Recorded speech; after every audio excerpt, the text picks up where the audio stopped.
আসসালামু আলাইকুম। সুপ্রিয় এসএসসি এবং এইচএসসি 2025 সালের শিক্ষার্থী বন্ধুরা, কেমন আছো তোমরা সবাই? তোমরা ইতিমধ্যে অবগত হয়েছো যে এসএসসি এবং এইচএসসি 2024 ব্যাচের পরীক্ষা শেষ হয়ে গেছে এবং তোমাদের যে শিক্ষা বোর্ড সেটা স্পষ্টভাবে জানিয়ে দিয়েছে তোমাদের পরীক্ষা নির্দিষ্ট সময়েই অনুষ্ঠিত হবে।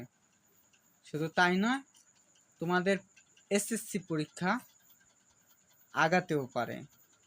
তাই তোমাদের দিক নির্দেশনা সম্পর্কে আজ কিছু কথা বলবো।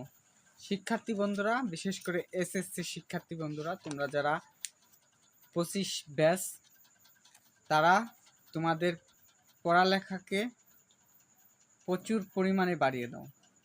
শুধু তাই নয়, বিশেষ করে গণিত এবং ইংলিশ, যারা সায়েন্সে আছো তারা সায়েন্সের গ্রুপের পড়াসহ ইংলিশ এবং গণিত, এবং যারা অন্য অন্য বিভাগে আছো তারা অবশ্যই কিন্তু গণিতের দিক এবং ইংলিশের দিকে মনোযোগ দিবে বেশি। আর এইচএসসি যে শিক্ষার্থী বন্ধুরা আছো, তোমরা অবশ্যই আইসিটি এবং ইংলিশ এই দুটোর দিকে মনোযোগী দিবে। আর নিজেদের পড়ালেখাকে এখন থেকে স্টার্ট করো, তোমাদের হাতে আর সময় নেই।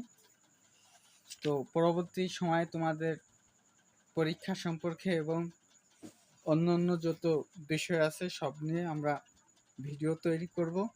তাই অবশ্যই আমাদের চ্যানেলটি সাবস্ক্রাইব করে রাখো।